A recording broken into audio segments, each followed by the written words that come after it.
नमस्कार, जय जय श्री राधे। दोस्तों, आज मैं आपको एक ऐसी रेमेडी बताने जा रहा हूँ। यदि आपकी लव लाइफ में बहुत समस्या आ रही है तो भी आज इस उपाय को आप कर सकते हैं। यदि आपकी मैरिड लाइफ में समस्याएं आ रही हैं, लड़ाई झगड़े हो रहे हैं, तनाव हो रहे हैं और आपका ही पार्टनर आपसे दूर हो रहा है, तो यह उपाय आप कर सकते हैं।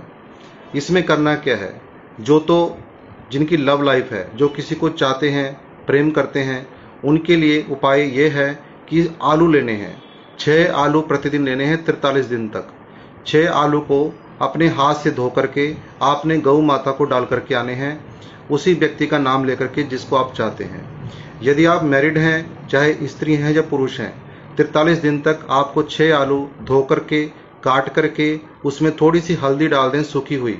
उसके बाद उसी व्यक्ति का, अपने पति का या पत्नी का नाम लेकर के गौ को 43 दिन तक डालें, आपके जीवन में बाहर आ जाएगी सब कुछ।